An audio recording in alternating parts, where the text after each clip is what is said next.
И начнем, пожалуй, с самой важной новости. Политзаключенный блогер Сергей Петрухин, находясь в карцере Могилевской тюрьмы, вскрыл себе вены.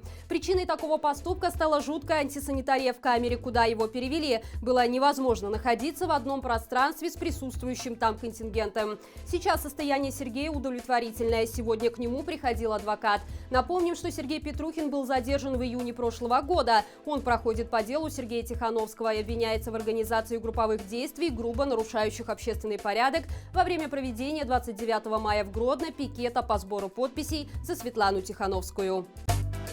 «Вставай, повезем в РУВД или сразу в морг». Так вчера вечером силовики пытались привести в чувство пожилую минчанку, которую своими же угрозами довели до обморока. Пострадавшая женщина лет 80 и десятки жителей столицы из разных районов попали под самую масштабную за последнее время зачистку. Облавы происходили на площади Победителей, где задержали около 15 человек, в Лебяжьем, где было схвачено примерно такое же количество людей, а также в протестном жилом комплексе «Новая Боровая». В последнем случае силовики занялись беспределом уже не на улице, а пошли мелким чесом прямо по квартирам людей. Частное жилье вскрывали, а тех, кто там находился, брутально волокли в синие бусы.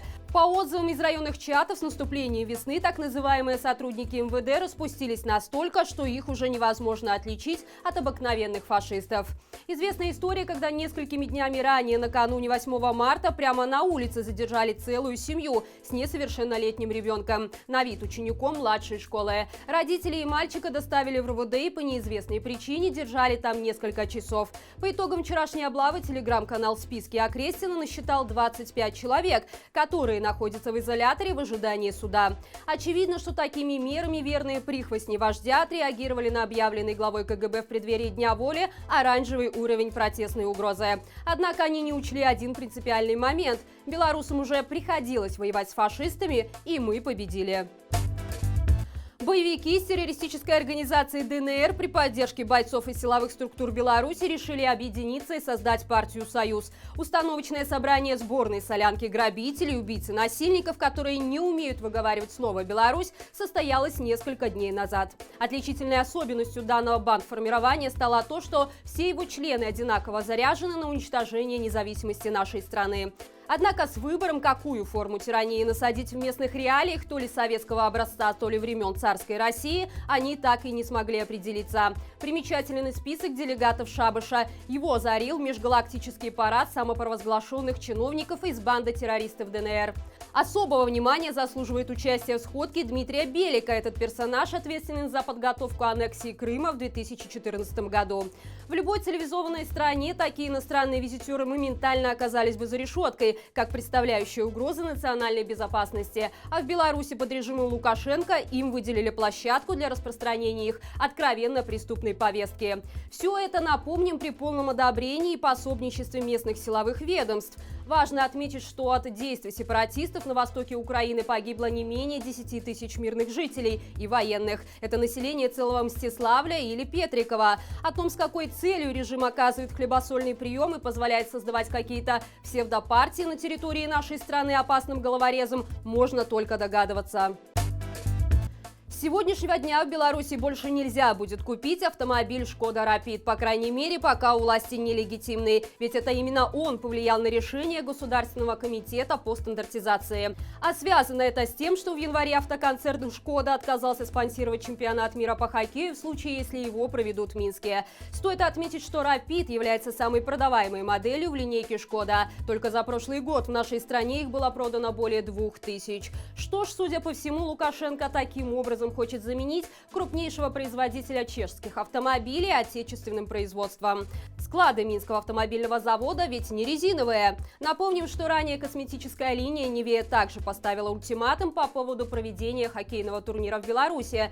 После этого сторонники Лукашенко демонстративно выбрасывали продукт в урну, а видео с данным жестом выкладывали в сеть. Правда, белорусов, которые написали владельцам линии «Спасибо», оказалось куда больше.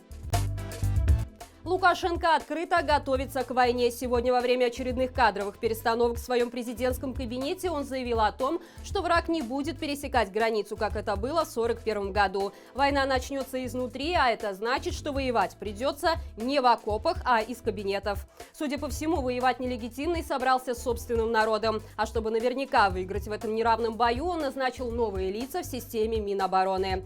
Все 4 новых назначенца ранее руководили войсками Северо-Западного оперативного командования. Кроме того, в Беларуси теперь новый председатель Следственного комитета, офицер КГБ Дмитрий Гора. Именно он в прошлом году возглавил межведомственную комиссию по проверке фактов насилия над протестующими. Судя по результатам его работы, когда в стране еще не было заведено ни одного уголовного дела против силовиков, повышение он явно заслужил. Новым главой МЧС стал генерал-майор милиции Вадим Синявский, который лично руководил жестоким подавлением протестов в Гродно. Что ж, с таким преданным составом никакой бой не страшен. Только тут важно другое, за что боремся. За право людьми зваться и жить в свободной от насилия стране или за деньги и тепленькие кресла? Вопрос, конечно же, риторический. Штаб народного лидера Светланы Тихановской подготовил проект Конституции для новой Беларуси. Главным отличием документа от действующего при нелегитимном правителе стал переход от президентской формы правления к парламентской. Когда падет режим, именно парламент сможет утверждать правительство, утверждать премьер-министра и принимать законы. При этом президенту будет отведена исключительно представительская функция. Также ключевые изменения затронули отмену смертной казни, ограничение президентских сроков до 2 и создание независимой судебной системы. Важная роль отведена символике и государственному языку. После Лукашенко сфера использования белорусского языка будет расширена, а государственными флагом и гербом станут БЧБ и погоня. Таким образом, прекрасная Беларусь будущего имеет все шансы стать процветающей европейской страной. Байпол и признанный нелегитимной властью телеграм-канал «Экстремистским Нехта» объявили о сотрудничестве в рамках ситуационно-аналитического центра, о создании которого совсем недавно объявила Светлана Тихановская. И взяли на себя задачу координировать действия активистов, а также обеспечивать их безопасность. Если кратко, то целью данной инициативы является повышение эффективности борьбы с режимом. Байпол приглашает также к совместной работе всех заинтересованных организаций и движения для создания новой и процветающей Беларуси. Напомним, что Байпол – это инициатива, созданная силовиками, которые отказались поддерживать режим Лукашенко. Им удалось провести не одно расследование по факту насилия силовиков над мирными протестующими. Бывшие силовики считают также Светлану Тихановскую избранным президентом Беларуси. И это все на сегодня. Хорошего всем вечера и живе Беларусь!